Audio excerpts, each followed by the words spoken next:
What's going on, podcasters and YouTubers? This is Hav here, one of your hosts from the Real Fan Review, coming out of Long Island, New York. It says Strong Island on my shirt, though. With me today, we got my brother B. What's up, everybody? We got our man in the chair, Al. How's it going, everybody?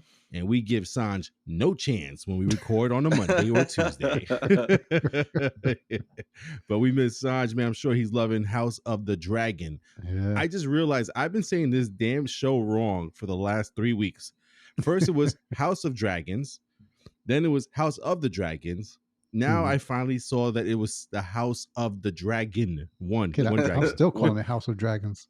I've been calling it Full House for the last 2 weeks.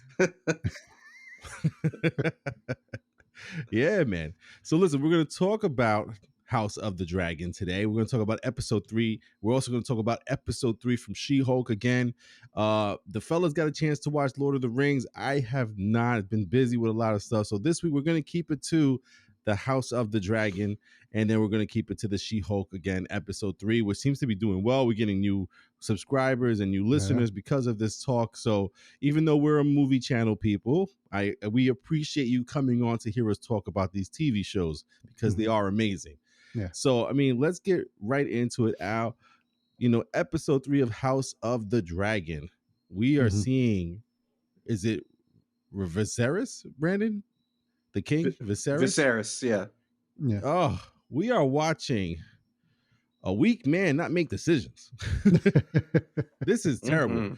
Every week, we are watching this man completely want other people to make decisions for him, or you see him struggling to make the right call or to make a call, period.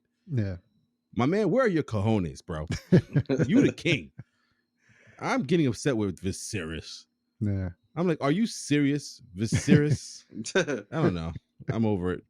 You got my drinky drink, so we're good today. Al, talk to me. What's going on with episode 3 of Game of the Dragon, House of the Dragon? I actually, that part of the story, the same thing. Like I thought he was being weak, he was being wishy-washy, you know. But the funny thing is I think he's trying to buck tradition and stay with Rhaenyra as the queen, even though he knows the people will not like that decision. No. And that's why, if you notice, he keeps telling people, I'm staying with that decision, but he says it to one person at a time. He's not, not making the grandiose statement to everyone. And to the point where if you see some, when the Lannister guy comes to talk about, taking on Rhaenyra as his queen, and says, this way she doesn't feel so bad about her loss of position. And the king goes, what loss? And he says how everybody's, just assuming he's going to, change the heir to his new son. He's like, who's been talking behind my back, this and that. So at this point, if you know the kingdom and kingdoms are talking about what you're going to do, you should be at some point knowing, all right, I have to make a declaration, or I have to say she's staying as heir or what. And, and at this point, it's been almost 3 years. I know the show says 2 years because the kid is turning 2, but I'm assuming she held him for 9 months. So we're really talking almost 3 years. Or 3 years, if not, right? Yeah. So if you're talking just about 3 years from the last time we saw them, you're telling me he's not had a conversation with anybody about the fact that, yes, I have a male heir, a male, a son that's in line for the throne. And right. I know you guys are all expecting it, but he hasn't said it publicly. He keeps having to have these one-on-one conversations. And yeah, he bumps his chest out when he's telling the people, but you're still saying it to just one person. Oh, he bumped his chest real hard. Letting these, so, he's trying to act tough, but I think he keeps avoiding doing what he knows he has to, which is to declare it, and to the point where you're telling me 3 years later, and this is the first time you're telling your daughter, don't worry, I'm not supplanting you with your brother. Right. And then you hear all the schemes and the what do you call it, politicking of what was going to happen with Rhaenyra. You have them marrying her off to all these people, including to the point where I at first episode I liked the hand. Mm-hmm. I can't Otto. stand that guy right now. Wow. Like He's playing I the thought, game, man. He's playing the yeah, game kid. well. I thought I didn't like Littlefinger from the original Game of Thrones. This guy sneaks his daughter in there. I can Yeah. respect that. But then when he sees that his grandson isn't getting the throne, he he says, "Yo, offer your daughter to my grandson." Like, there's just so like, I mean, I know that obviously these are different times, but can you imagine living at a time where offering and I from what I understand, this is common within that family, like incest is very big in their family. And a lot of little families out there, man. Not Oh until shit. this point. But damn, I mean, to keep trying to do crazy shit like that again, just for like title and stuff. Oh Right. man, It's interesting. It's that's Game of Thrones, man. It makes kid is everything That's Game of sick interesting. to There's hear Thrones. what always people. a hidden agenda somewhere, man. It's insane. Yeah. That's part of it, man. This is part of Game of Thrones, man. And Brandon, how about yourself, man? You're watching this episode and you're seeing Viserys and you're seeing him trying to rule and enjoy his. You really want to call that a hunt? I mean, like, come on, that wasn't a hunt. That wasn't a People hunt. found it and held it for you. That's not a hunt. And He had to stab it we, twice. we said, "What? Hey, did you see the little bitch in him when he's closed his eyes? He closed his eyes and Yeah. turned. I see the bitch in you, said." Oh man! But tell me, B, what you think of the episode, man? How'd you react to it? In terms of the episode, this was the political Game of Thrones episode that we needed. Like that's the thing that a lot of people don't get about Game of Thrones is that yes, Game of Thrones has dragons, it has White Walkers, it has all these swords, it has all these battles, but the best parts of Game of Thrones is when they're talking politics. It's when they're just talking. And so like yeah, we started off the episode with the crab feeder and the dragon and the hunt for the crab feeder after 3 years, which is kind of nuts thinking about the timeline of events. Right. But like the best episodes of Game of Thrones is when they are scheming and you get to see the plot thicken, and so this episode being such a scheming episode across the board for everybody was great. You have Viserys who you can see is getting weaker, and not just in terms of his political power, but it's in health, where he's not even being able to handle the same kind of alcohol he used to without an issue. Now he's Right. getting very drunk very quickly off of a glass of wine, and so that was the thing they were interluding is just that he's drunk now and he's not supposed to be. And he can't handle his liquor. And in those times, he's still having to do his job of being the king. And everyone's just trying to chirp, chirp, chirp around him. And he's just trying to fight the good fight for his daughter. But like Al said, to one person at a time that he can exude his presence over because he can't do it in front of a group of people. And so, which is crazy. to see him suffering in essence, being weak as the king, seeing Rhaenyra, who is contemplating just everything for her at this point, to seeing Daemon trying to take a whole nother role. He knows that there's a path to being king, and so he's going for it.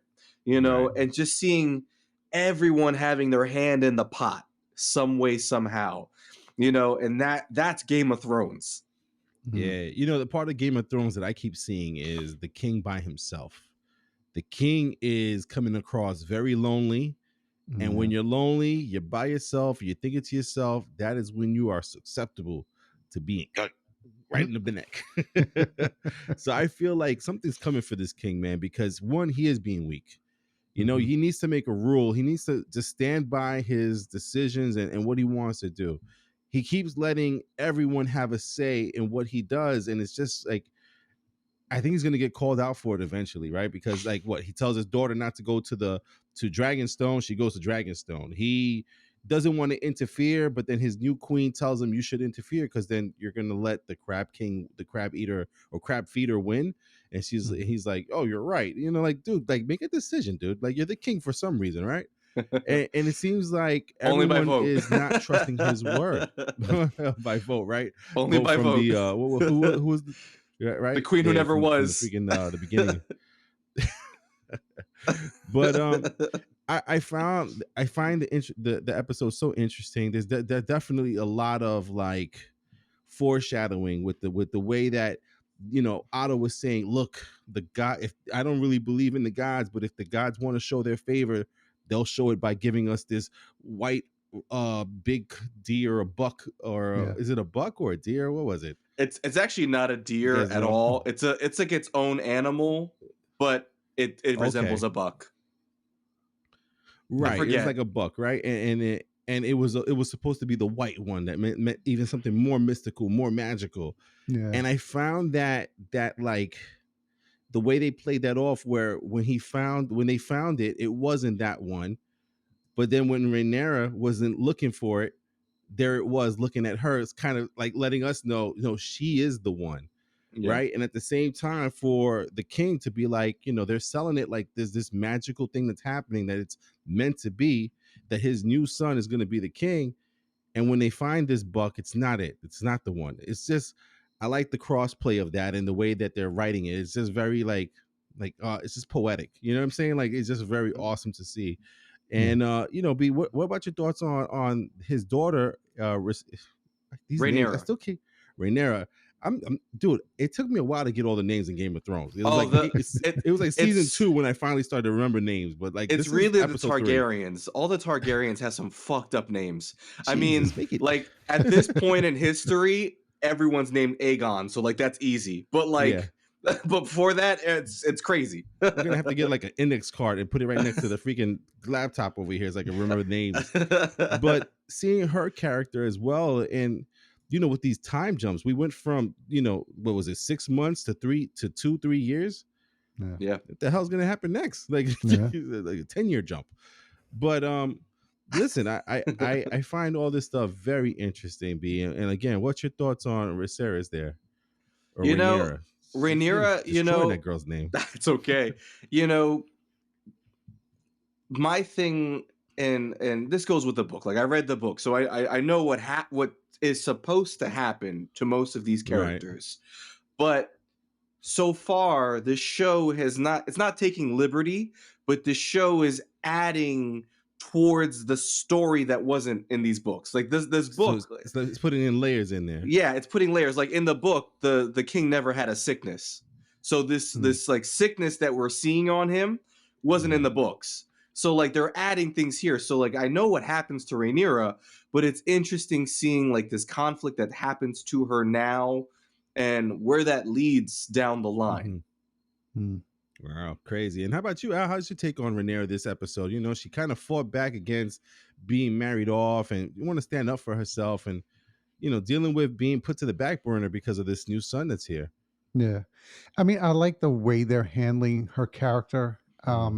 They just have to be careful with how they go forward with it, because so far I can understand everything about her, like she got hyped up. She thought she was going to be next in line for the throne. Then he remarries. Not only does he remarry, he marries her best friend. Right. Then they have a kid together and it's a son. So now, per tradition and custom, she's almost assuming like everybody else. Like, all right, he's going to put the son in line. Right. I'm now going to be whatever. And then she starts seeing that, she has this, oh God, I just forgot his name. The Lannister guy come up to her, already assuming like she's going to be his queen. Right. And she just Casterly assumes, Rock. oh, I've been negotiated off. He offered, you offered me to him for power, stature. Right. So you can see where she's coming from. I've heard criticisms of her character, like that she's coming off spoiled and everything. And like, no, like, she's obviously supposed to be a strong personality person. Nobody's going to want to hear that you went within a matter of 2 years, you went from being next in line for the throne and running shit to now you're going to be, your property being handed off to somebody in exchange for something. Right. That'll piss anybody off that really just thought I was going to be respected for who I am and what I can bring to the table. And that went out the window. And you see, that she's not stupid. She's a competent person. She's capable, but she's also 15, and so I like the way they're handling the character. Yeah, but they're doing a lot of foreshadowing that she's supposed to be the one. Right. Like you said, that white buck or whatever that animal is Stag, that buck, represented deer. royalty and everything. Yeah, because he was the royalty of the woods or something like that before there was something else. So the fact that they didn't find that animal, they found a brown one. So in essence, according to what they were saying, that's the gods telling them the son is not supposed to be the leader, and then that animal that they were looking for just happens to walk up to her. Right. So, oh, And she okay, lets it she's go. supposed to be the leader. Yeah. And then I was reading somewhere else, or I forgot if it was on a video or an article. The king having this illnesses is supposed to be the throne rejecting him. Oh. Like that's why he gets cut on the hand when he touches the throne. There was that boil or whatever that was on his back where he's resting against the throne. Yeah. It's the throne rejecting him because it doesn't believe, even the throne doesn't believe Weak that he's supposed leadership. to be. Yeah, that he's a good king. So it'll be interesting to see how they bring her, if they actually do bring her into the queen role, Mhm. and then how they move the story from there. But I'm in a way not thinking she's going to be queen because, like, wasn't the whole big thing with Daenerys in Game of Thrones was like she was the first queen? No, because there was a couple other queens. There was another queen. This is where Yeah, you kind of miss some stuff there, Al. yeah, because I could have sworn like that was one of the big things was that of her becoming on the Iron Throne. Like there was a big issue with her taking over the chair. There's a So Well, story I there. just assumed that it was that yeah. she was going to be the first queen and not king. Yeah, no. It was more of like the fact that they will always look for a male to be on there, but Mhm. yeah, she was the rightful heir, she called it, Oh, as a okay. Targaryen.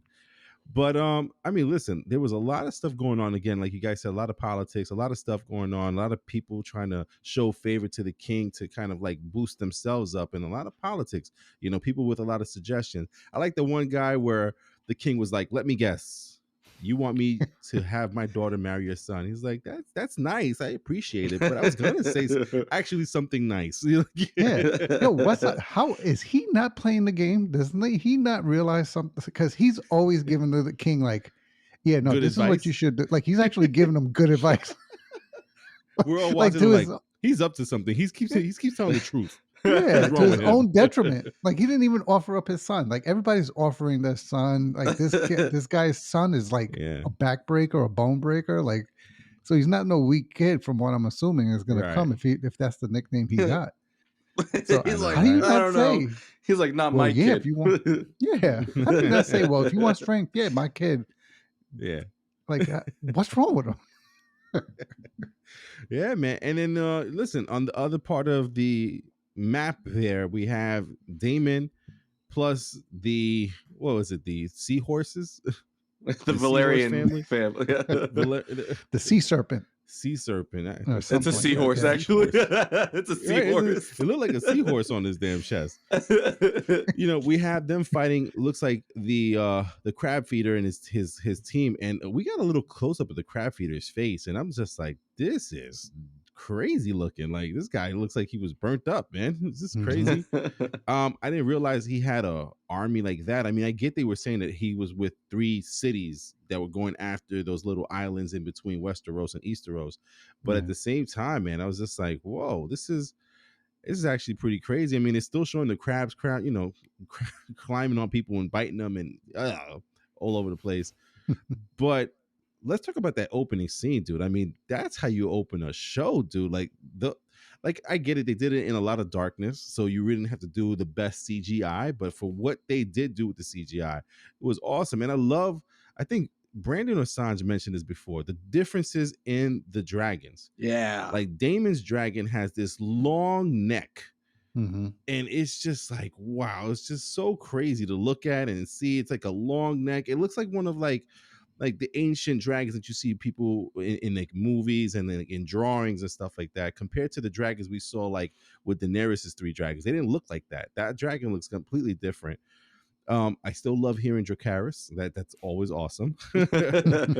But seeing the fire be like the way the fire comes out and the way that it attacks is just amazing. That and opening entrance. What do you think of the opening there, Al? Nah, I loved it. Right, The way it brought the action in right away. Um, just the fact and the fact that it lets you know that this battle shit was going on, like we're saying, 3 years. Three right, years they've been at this war and fighting, and then we find out why it's dragging out so long because of the retreating into the caves and so forth. right. Um, and just the toll, because you see bodies just laying there still from From everybody being that, burnt up or yeah, eaten up from the crabs. Yeah. yeah. So Even the I survivors. mean, to your He gave no fucks. no, I mean, he's hammering them there, and the guy is saying, my king. The guy is like being pinned to a piece A of wood. post or something. Yeah. Yeah, so that the crab could start eating him. Yeah. And kid, but yeah, they need to work. Sometimes you can see where they're saving money on the CGI. Yeah. They're kind of Yeah, little corners. They have to. I get it. It's not a movie. yeah, It's I still a hear TV you. show. Yeah, but they're How getting about the story yeah? right, so Absolutely, I'll give man. it to them. Brandon, and did you catch that line from one of the Valerian guys where they were like, "We're losing this battle, and it's because of Damon." But What's Damon doing? that's the thing, is like Damon, he represents what the Targaryens are going to be one day. It's about winning. So for Damon, Mhm. I don't want to sacrifice all these people. I don't give a fuck about saving you. All I know is I need to stop that guy, because if I stop that guy, people are going to be happy with me. So, like, Right. he's going to win this war his way, and he's going to use his dragon to do it. He's going to use his smarts, because, I mean, you've seen it at this point. Damon is not the greatest warrior ever. He's a No, warrior, he lost to the freaking the but hand. The he gets king. his ass Not the hand whooped of the a king. lot. His son, yeah, he gets his ass whooped Yeah. a lot. So it's like he needs that sense of pride, but he also has that Targaryen pride where I'm gonna win this, and I don't give a fuck what happens to you, but I'm gonna win this. And I mean, Al, you saw his reaction to the king helping him with sending his army and his troop there. He Yeah. read the letter and he looked at the guy. Was like, "You think I need your help?" Like he didn't have to say anything. He's just like, "No, you are not about to come here at the last second Good. and save the fucking day." Like he looked at him. He started beating the shit out of him with the helmet. Yeah, good. I was like that expression goes, damn, don't shoot the messenger. All he He did was beat the bring you the messenger. letter, kid. Yeah. Yeah, man. It's But crazy. yeah, one thing I found interesting though was the two brothers when they were at that council before the letter came, and the guy was like, we're losing this war because of Damon, and then he tries to like hype up the guys to be against him, and Right. Like almost his like a own mutiny. yeah, and his brother even said, "You may be blood, but I will not let you stroke mutiny here." Like, Mm-hmm. so even though there was that bad blood, and he went against the king to side with Damon and Right. start this war, it just, to me, it shows it wasn't about being against the crown. It was about protecting what he needed to protect, which was those shipping lanes and Mm-hmm. his wealth, because that's where he was making his money from. Yep. But it Yeah. wasn't like he was trying to be rebellious and he was trying to be mutinous. He just he just wanted done what he was telling the king needed to be done. That's it. So yeah, that's what I took from that little scene. And then and to Brandon's point, he wanted to win, and he didn't want it to be known that it was because his brother helped. Right. Yeah. And that's why he just said, fuck it, I'll go. If I die, I die, but I'm not going to be helped by my brother. Yeah. That one man army shit, dude. It was funny. I thought he was really giving up to kind of do like a fu to the brother to Mhm. Viserys. I really Yeah. did. I really thought he was trying to say, you know what, they want to help. I quit. But instead, we get a classic Game of Thrones moment, I think, and it was just an amazing, 10 minutes of action there that I thought was pretty cool. I mean, Brandon, tell me what you saw in those 10 minutes. I mean, you saw some badass moves that Arya Stark couldn't pull off. Like just for him to set up that whole trap to get the crab feeder to come out just a little bit long enough to set up this whole dragon conflict, like that was awesome. Like that right Mhm. there was like, if I have to think about it was like the arena when they did the arena with Daenerys in like season 5. That The moment Sons of when Harby. the Sons of Harry, yeah, like the second Daenerys comes out to that stadium and she's about to get it, and Drogon just fucking comes on in and fucks shit up. Like that's that moment, and I was like, Right. that's perfect. Yeah, Mm. man. I mean, what'd you think of that scene, Al? I mean, this guy is pretending to give up, which I'm pretty sure there's some rules against faking giving up. No, I thought the scene was beautiful. In terms of the action, what it brought out, I thought was great. That battle scene was incredible, and then you see the dragons come in. To me, though, I just like, not to pour water on that reaction, though. Mhm. I felt like they needed, like, the writers like skimped out there, because if you're the crab feeder and you've just held them off for 3 years by retreating into your caves, and just the leader comes to surrender, and you sent what was it, 4 or 5 guys? It's just him. Originally, 4 or You 5 guys. send 4 or 5 guys, he kills them. So I would send 8 guys, because it's still just him. You don't know where the dragons are. You don't know where the rest of the army is. Why would you? And then you send out a good portion of your army, and then he finally gets hit by the arrows. He's hiding under that cart or whatever that was, Mhm. and then that's when you send your whole army out. Like, I that's where they lost me. Like, Yeah. if I'm a leader and the guy's already been shot with an arrow twice, and he's hiding under a cart, I'm not sending my whole army. I'm just gonna tell, okay, send some fire Go flamed finish that arrows. off. Yeah. Yeah. Send maybe 10, 15 guys, but I'm not gonna send the whole entire army after the one guy. So that's where I felt like they should. I don't know. I felt like they should have done something different to justify why the entire army came out Yeah. and was now exposed. Mhm. But visually, I love that the whole scene, the way it played out. Uh, Absolutely. I would have liked to have seen the battle between him and the crab feeder. But other than that, like I said, visually, that it was great. I keep looking in the background to see if there's two lazy actors just clanking the sword and not really being into the scene. Yeah, yeah. But not everybody looks into the scene. Like, it really looks like that battle was going down. So I have to, Absolutely. yeah, I have to tip my hat the way they're doing the show so far. Yeah, and listen, you tip your hat to them. I'm gonna tip my hat to Damon to outrunning every one of them freaking arrow shooters. Like, dude, aim forward. Like, you are all missing this guy. I mean, how fast is he?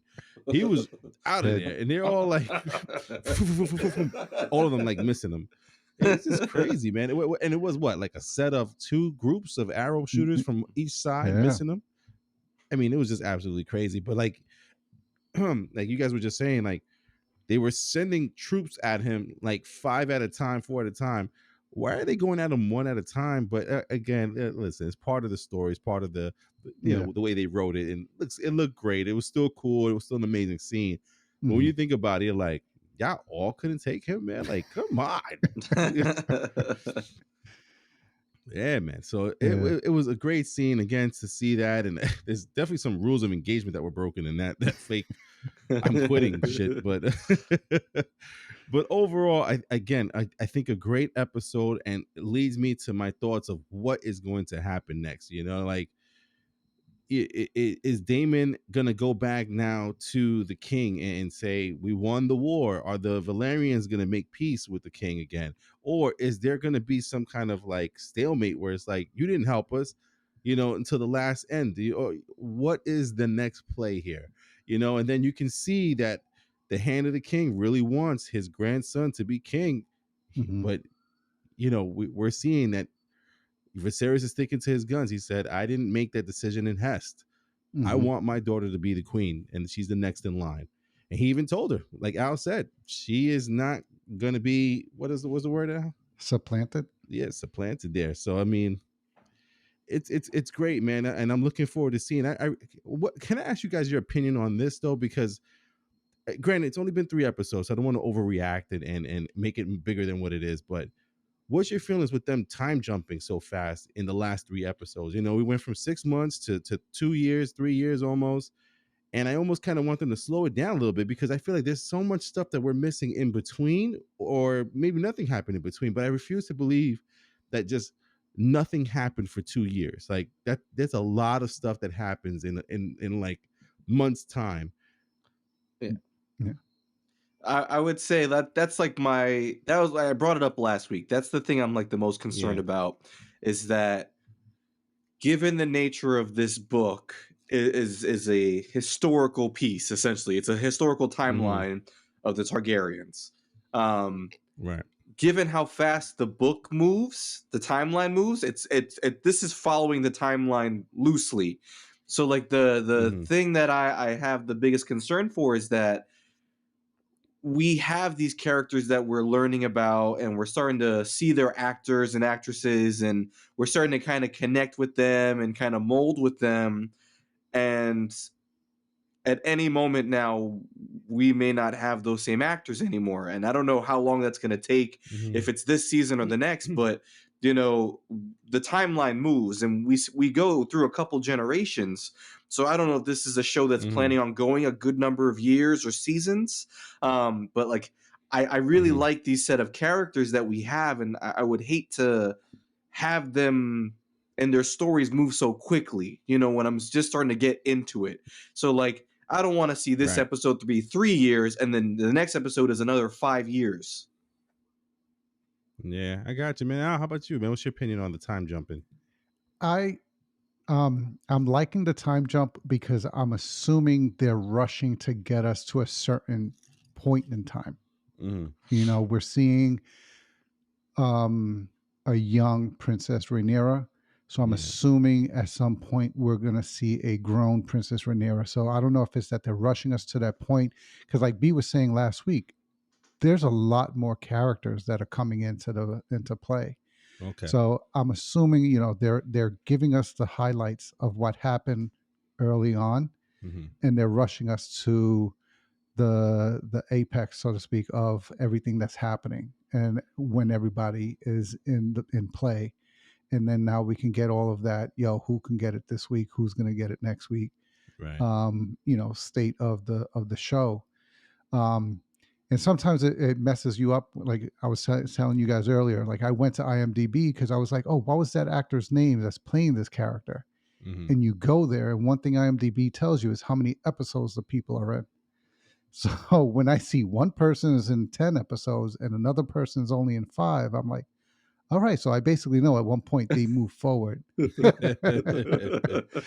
I So got I you. already know, as I'm already guessing at some point we're transitioning from some actors Mm-hmm. in their point of life, that character's point in life, to another point in their life. Right. So it's letting me know that there's going to be either some bigger jumps coming, or there's going to be some jumps in time, Mm-hmm. because we're going to be losing some people. But I like that they're going to get us to basically Game of Thrones level Mm-hmm. quick in this first season, so that we can then move on in the rest of the seasons and just enjoy what's going on at that point in time. Yeah, I listen. I hear you, man. And to be honest with you, man, I got to tell you, even though I have my little concerns with the time jumping and a lack of, I would say, surprise or shocking things happening. There's been some like some stuff, some visceral stuff that you're like, oh my god, I can't believe they're showing that. But at the same time, it's like this is where that knowledge of Game of Thrones and seeing those 10 seasons, and you're like, okay, somebody needs to die. So like, when's it gonna happen? But yeah, listen, I can't deny that I'm enjoying it. I am looking forward to the Sundays again still, and it's just again I can't wait for this week's episode to see what happens next because I don't know where they're gonna go from this episode. You know, Mhm. unlike Brandon, I didn't read the the little encyclopedia of this chapter or the book for this chapter there, so to me it's like all brand new. So I'm gonna stay that way. Mhm. Oh man, Game of Thrones is back. House of the Dragon. Just one Yeah. dragon. I mean, I thought there was like 10, but okay, House of the Dragon. Yeah, man. So listen, let's get into the other episode that we watched this week, which was She-Hulk episode 3, The Trial of Blonsky, aka The Legend of the Twerk. So it's funny because I didn't get a chance to watch it Thursday when it came out, and I saw the text message between you and Brandon and Sanj, and I'm like, you're like, this is probably the craziest thing I'd ever see a superhero do. And I'm like, what Yeah. is he talking? What could they have possibly done? And I'm like, let me watch the episode. So I finally got around to watching it late Thursday night or Friday morning. And I gotta tell you, man, I did enjoy the episode a lot more than the second episode. Yeah. I like seeing, of course, we love Wong. Wong's the best, man. You know, so It's he's the Wong awesome to see. CU. Phase 4 is really the Wong 4. So I mean, it's just been crazy, but I did enjoy the episode, man, and I thought it was a great episode as far as like moving things along. We got a little mystery, we got a little bit of like, wait a minute, are those the construction guys that fight Thor? I'm like, wait, no, they're not doing that. And then yeah, they're doing it. I'm like, holy shit. I forgot what Mhm. they're called now. The They're Wrecking the Crew. wrecking crew there. Yeah. So I mean, like I remember seeing them back in comic book days. I mean, they look nothing like the comic book version of the Wrecking Mm. Crew, but Yeah. interesting that they have their tools and stuff. But I mean, listen, the overall episode was pretty funny, pretty good. I like Blonsky and his like his group of like 9 women or 8. What was it, 12 The or not? 7. No, it was the It was 7. it The was his 7. 7 friends. Oh, those were the 7 friends that he Those was are the writing 7 to. friends. I think they Yeah. they did that shit where they played with us where we were thinking the 7 friends were the people from the Thunderbolts. Thunderbolts, but Yeah. it was actually 7 wives or 7 women that want to be with them. So I mean, B, talk to me, man. What's your thoughts on the episode? I thought it was fun. I think this show is in light of itself. Mm-hmm. Even in the way they opened the episode was just like, oh, when they mentioned Wong in the first 2 minutes, and they were like, "This is not going to be that show. I swear, this isn't going to be that show. It's all cameos." All right, it's going to be that show. So I enjoy that this show is definitely in light of itself. I Right. enjoy what they're doing with the She-Hulk character, and having not only She-Hulk, Jennifer Walters being taken seriously as a woman, but as a superhero. Mm-hmm. That was a very cool like part of the episode when she was in the case with Blonsky. I enjoy the whole Blonsky transforming part of the episode. That was very funny. He's like, "Oh, you want to see it? Like I can control it." Just starts taking off his clothes. So like that was very cool. I like the episode. It was very lighthearted. I think the one thing that gets me about this show in particular is even though there was more episodes, that the show is shorter than most. So like Mm-hmm. it's 23 minutes, but like 7 minutes of of like the end. So it's like a 15-minute show, and it's like it goes by so fast. You're like, oh, I gotta wait again till next Thursday. Right. Yeah. I got you, man. And B, I mean, Al, there was another subplot in this episode, which was one of her was it defense attorneys that she used to work with. Yeah. Yeah. He was Oh no, one of the prosecutors at one the of the DA's prosecutors. office. Yeah. So he thought he was dating Megan Thee Stallion. She's like, wait a minute. You thought you could date Megan Thee Stallion? Yeah, kid. When he goes, what part of shapeshifter did you not understand? And then she comes back. She goes, you thought she drove a Passat? Kid. Like B was saying, yeah, I love the fact that I guess that comes from like liking Deadpool and all that breaking the fourth wall Right. and making us a part of the show. Like when she says, like B was saying, when she's driving the car and she goes, yeah, I know this show, all the cameos, but it's not going to be a cameo of the week type show. And then she starts listing everybody that was on the show, and she goes, but just remember whose show it is anyway, and then, you have the 2 storylines going, like you said, her with Blonsky, and then, this prosecutor who got deceived by the shape-shifting elf from Asgard, and that whole trial going on. And then you see the 2 story, like they do in all of these, stories, series, that, you have the 2 story plot lines going on simultaneously, and then they always somehow bring them together, and then you have that happen in the bar, and she leans forward and she goes, "Ooh, storylines A and B merge," and something like that. So I just love the fact that, like Brandon was saying, the show is self-aware, that, Very, very. yeah. And I just like it because if I every time I'm getting into the show and I think they're taking themselves a little serious, they Mhm. throw something like that out there, and I'm like, all right, cool. And it brings me right back into the show, like, okay, this is a show, and they know they're a show. They know that shit they're doing is crazy and out there, Absolutely. and they're just having fun with it. Yeah, and I was curious to see we would actually see Megan Thee Stallion after they brought her name up. I was like, I wonder if she's gonna be in the episode. And sure enough, she was in the courtroom Yeah, and the fanning end credit herself. scene. But yeah, I mean, listen, I really appreciated seeing Megan Thee Stallion in there because again, if you're gonna name drop like that, you need to show her there. So Yeah, she's officially part of the MCU storyline. Megan Thee yeah, Stallion is part of the MCU. Um, and I liked a lot of the stuff that I saw. And again, they took this element and made a mystery finally because it felt like just the episodes were kind of happening. There was no real story where we're headed to besides this, Blonsky's trial.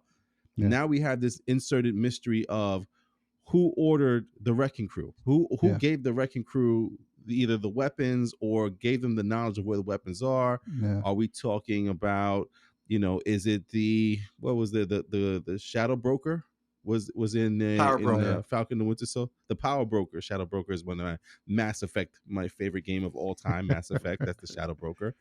But yeah, the Power Broker is a Sharon Carter. And what else who could it be possibly? Remember in Kingpin. Ant-Man and the Wasp, we had that person who was trying to buy the lab, and we don't know who that was. So, we got these rumors of Doctor Doom, we got rumors of, the Thunderbolts. So there's a lot of things that it can be. So I don't know. I mean, B, what's your thoughts on what's helping out, or who's helping out the wrecking crew? I don't know. It's interesting because, like, one of the things that I've been seeing is because and we already know that we're getting Daredevil into the series. Is this Mm-hmm. Kingpin? Is this Smythe? Mm, right. There's so many New York-based villains that are associated not only with She-Hulk but with Daredevil and Spider-Man, that it could literally Mm, be any of like these lower level people that have a big meaning in the MCU. So one of my thoughts is it's going to be Kingpin. I'm thinking it's Kingpin just okay. because of Daredevil. My other thing is Gotcha. Alexander Smythe because he's a engineer and he made the Iron Spiders, not the Iron Spiders. I forget the he made the 3 robots that fight Spider-Man. They can join like Transformers, like Spider Dude, I have Hunters or something no like idea that. what the hell you're talking about. They're like the Spider I- Slayer. That's what it was, Spider Slayers. So he does all this okay. technology stuff. So I thought that maybe he was the Right. one who hired them under the orders of Kingpin. So there's a whole lot there. Yeah, I got you. And then one of the things that I was hearing brought up on the internet and online is one of my favorite YouTube artists, if you want to call them an artist, but YouTube guys there was John Campia was saying that there was a lot of people complaining about the jokes and the I guess the self awareness of She Hulk comparison to Endgame or to the movies and how serious the movies are. And I don't know, what's your take, Al, on that? Because I kind of feel like these Disney Plus shows are not the movies. These are their Yeah, opportunities to do something different, and not for nothing. Even the movies are different. Not every movie is the same, and it has a different kind of like a heist movie, a comedy, an action movie, a sci-fi thriller. It's a yeah, horror movie, like how Multiverse of Madness was supposed to be. But I feel like they're all different, and to me personally, I mean, not that like we're not some MCU fanboys out here. We love the MCU because it's entertaining. But if we thought it was shit, we call it out. I don't know. Al. I find like I'm just entertained by what they're doing. I don't find it corny or cheesy or anything. How about yeah. yourself? No, me neither. And like you were saying, like every movie, every show can have its own theme. Just happens to be this show's theme. Hmm. But just like that's the case with the movies, each character when brought in with the rest can merge into the theme of that movie. So Right. for example, Ant-Man was very comical. You had Paul Rudd's character, I forgot Ant-Man's actual name. You have that Paul Rudd. Scott character, Lang. yeah, making a lot of Oh, Scott Scott Lang. Lang. But Paul Rudd's You the actor. have him making a lot of jokes in his movie. So in the Right. Ant-Man movies, he's very jokey, very much of a prankster, make a lot of jokes. Right. It's very lighthearted movie. But in Endgame, he was able to match the seriousness of when those scenes needed seriousness. And you've already shown that She-Hulk can do that. When she's needed to be serious, when she's needed to be non like non funny, like not cracking jokes, not being so lighthearted. Right. She's able to be serious, like when she's in the courtroom. When she's having those emotional conversations with her dad or with the her friend. She doesn't always have to make a constant joke after joke. So I don't feel like the fact that this show is taking on a more lighthearted approach. I think it goes in line with what they said it was going to be, which was one of these episodic situational comedies Hmm. based on a law firm, and that's Right. what it's doing. It's doing exactly what they said it was going to be. Yeah, especially this episode. Yeah. Yeah. And I feel that that was probably because of the fact that they had to change episode one. So I Mm. think that's what threw one and two off, because they had to redo the timing of what they had planned. Because episode one's origin was not supposed to happen in episode one. I think it was No, it's supposed to supposed to be like episode, episode 8 or 9, something yeah, like that. something like that. So the fact that they moved it to one affected one and two, and I feel like three is right in its time, like Right where it's supposed to how, be. Right. yeah, exactly, flow wise. So that's why this one felt so much more natural than the other two. Hmm. Um, but the overall tone and tenor of the show, I'm enjoying it. I don't understand what people complaining about. How about you, B? You're enjoying most of it? Are you okay with the fact that it's its own separate thing? It's not trying to be Endgame. It's not trying to be Infinity War. It's like its own little regular Channel 5 comedy. Yeah, that's the thing about I think people forget that not every comic was the same either. You know, like the X-Men comics were way different than Hmm. an Iron Man comic or a Captain America comic, even a Hulk comic. They're all so vastly different in their approaches to story, the way their characters work. And so Right. it should be the same for those movies. Just like you said, like every one of these movies, even in phase 4, have been vastly different from each other, where some are Right. serious, martial arts movie, Shang-Chi, like you have everything is different. And Hmm. it's not a bad thing that these shows can be different too, and like I get it. If you watch She-Hulk and you expected it to be a serious show, all right, it can be, but it's not a serious show. It's a sitcom, and it's Right. doing pretty well. And I think a lot of people right now are mostly upset at the fact that Marvel is pushing what they call the female agenda. They're calling it the MCU, Hmm. And it's just A like, bunch of haters is what it sounds yeah, like. that's really it. It's just like, oh, we want Cap back. Oh, the good old days when Cap and Iron Man were on screen. Now we have all these females. And it's like, but there are so many more female like heroes in comics, So it's like at some point we have to have female heroes in our movies and shows because they exist in the comic books. Not every comic was Iron Man and Captain America, like there were points Right. where both of them died in the comics, so it's just like Yeah. there's a lot of hate for the reason of just hating, because it's not a Yeah. Hulk show. They're mad it's not the Hulk show. Mhm. Well, you don't know what's Mhm. happening with the Hulk given the storyline that's being presented.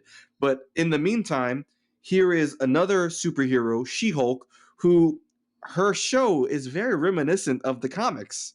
Like her Yeah. comic is very sarcastic.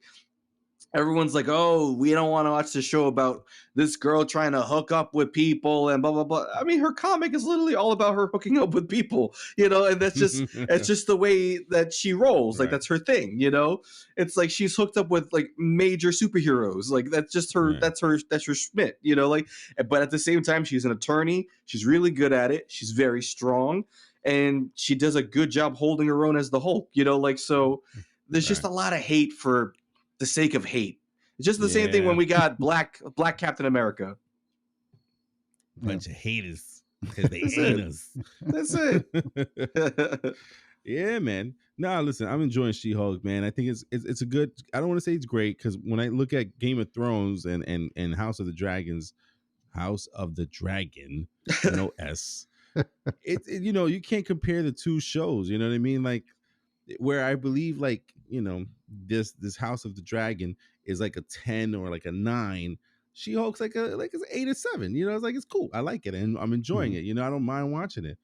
As Yeah. long as it's not god awful and boring, I'm gonna watch it, man. I mean, and then one of the things that apparently pissed everybody off was this end credit scene, which I think it was like I didn't think it was anything crazy. I was just like, it's hilarious. You know what I mean? Yeah. Like, is She-Hulk really twerking with Megan Thee Stallion?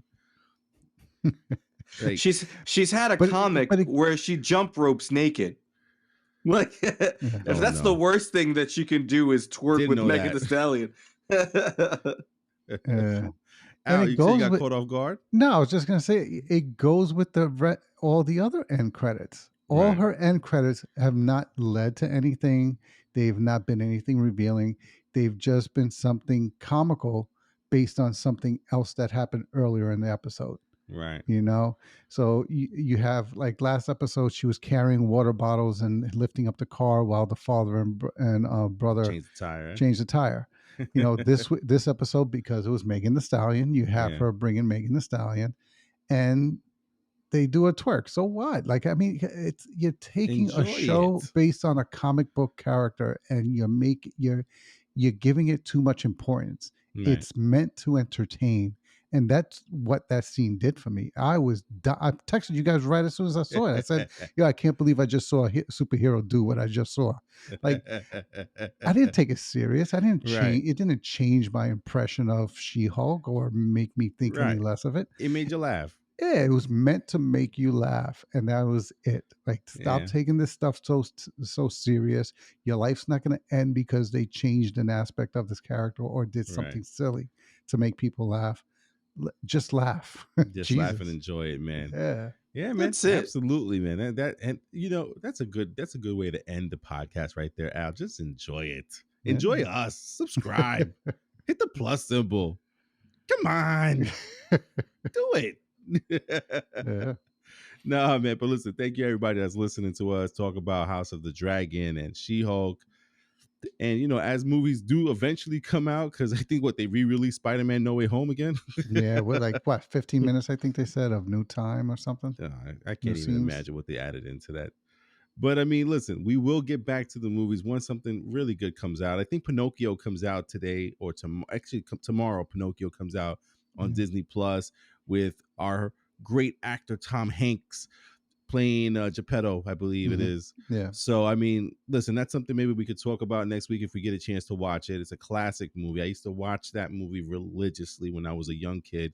I remember Yeah. watching it. I have no strings to hold me down. Like I just remember all that stuff, man.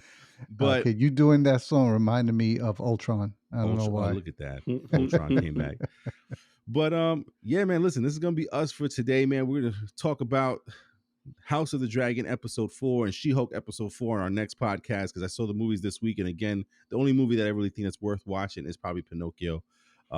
If you follow us on Instagram, I put out the movies of the week every Monday night so that you guys know what's coming out this week, so you can try to find it, go see it, and see if it's on Netflix or Hulu or in the movie theaters. So you can follow us on Instagram at therealfanreview.com or the Real Fan Review.